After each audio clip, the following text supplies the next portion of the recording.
Hey, what's up? So, yeah, you see these bags under these eyes? Shit is real. So, this is me uncut, ADRI all day. So, ain't no makeup, no MAC shit, nothing on my face right now.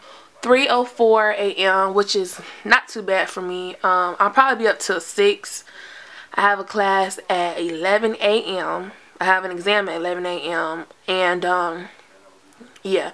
So, I thought this would be a good time to talk to you freshmen, or you incoming freshmen, or maybe you are going back to school, and give you a little taste of reality when it comes to fitting your scheduling with your sleep patterns, I guess.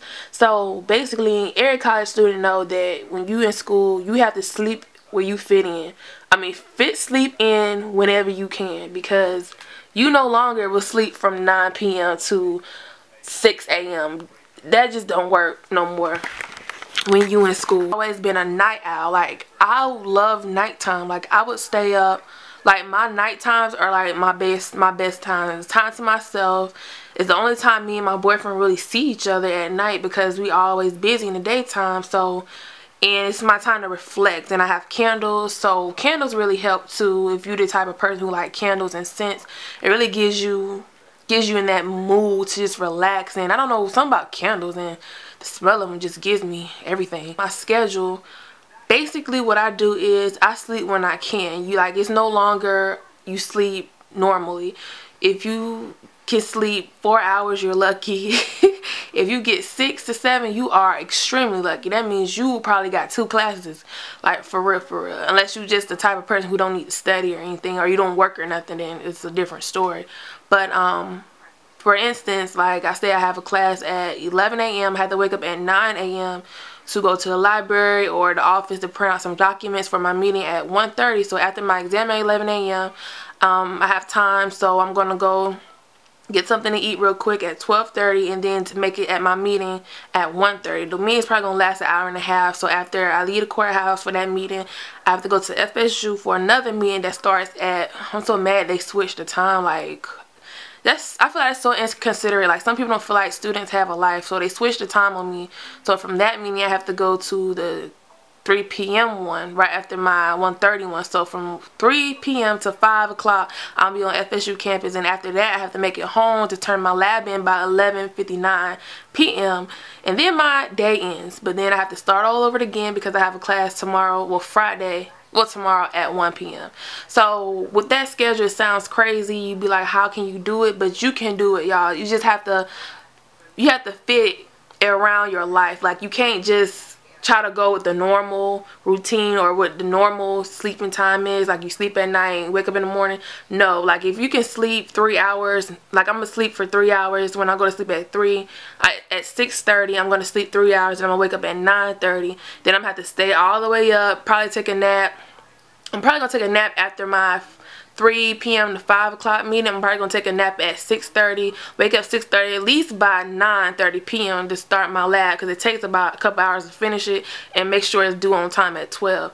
So you can see how you have to split up your sleeping pattern. I say I don't sleep. I really don't sleep, but it's really an exaggeration when people say they don't sleep, because you have to sleep. If you don't sleep, it's no point of taking tests, because you need sleep. Your brain needs to sleep in order for you to be successful. So I think when most of us say we don't sleep, we're really referring to because we don't get enough sleep. But you do sleep. You just have to fit it when you can. As far as studying habits, as you can see, I'm not focused on, I'm doing a video. So I have the worst study habits. They're better. I mean, as you get older, you will learn how to study. I didn't realize that you had to learn how to study. I thought it just came naturally, but you'd be surprised how many of us don't know how to study. Like, it took me probably till the end of my sophomore year to learn how to study, and there's no specific instructions of how to study, but you have to learn your own study ways. Like, people can tell you all day, you know, use a note card, use highlighters, underline, read, but if it doesn't work for you and your style, you're not gonna get it. So you have to really develop your own personalized way of studying, and my way of studying is really just writing everything out and just reading it. Flashcards don't do nothing for me. Highlighting just distract me. So it's just, you have to have your own specific way of studying whatever fits your needs. So like with me, I can't study 5 days before the test. I gotta study at least 2 days before the test. I can't cram. I'm not a crammer. When I cram stuff, I just forget it. I be sleeping. I take the test, I go blank. So I'm not a crammer, but some people can cram and they really do good at it. So I have to at least study at least 2 days before the test and do an all-nighter. But when I say all-nighter and cramming, it's different to me, because cramming is like you ain't looked at the notes since you got the notes. I've been looking at these notes here and there for a week, but I really start studying 2 days before the test, and I do an all-nighter if I need to the night of. So it's not like you're cramming, it's like you just getting it all in, but I can't explain it. But yeah, so that's kind of how you have to do it, but don't feel like it's weird. Your body has to get adjusted to it, especially if you left school, you coming back and you had a 9-to-5 job. You're gonna have to readjust to sleeping differently, because you get at least 5 hours. You might get an hour here and there, and then another 3 the next couple hours, and then another 1 or 2 more later on. It'll equal to 5, but as of now, it's okay. It's just you just gotta sleep like that. So you will sleep, because there's no way you can survive without sleep in college. You can live on Vibrants and Starbucks double shots like I am right now. You will crash. You need sleep. Like, there's no way possible you can pass a test without sleep. So that's why I always say back away from your exams, take a breather, read a script or something, or you know, do something else, but do not get on your laptop. Like, if you need a break from studying, do not get on your laptop unless your thing is on your laptop. Like, one point, y'all, I really had to put a damn child block on my server so I wouldn't get on Facebook. Like, you have to do that sometime, because it was a statistic that I was reading like a couple months ago that said it takes a person 30 minutes to get back on track once they check their emails. So it's basically saying when you go on the computer and say, I'm just going to check my emails or my Facebook, it takes you 30 minutes for your brain to get off of social media to go back to what you were doing. And I think it's true, because when I was reading that article, I went on Facebook and everything else the same time I was reading that article.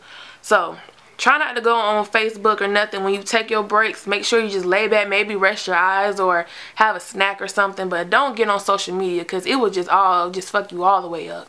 Okay, blog over. Bye, y'all.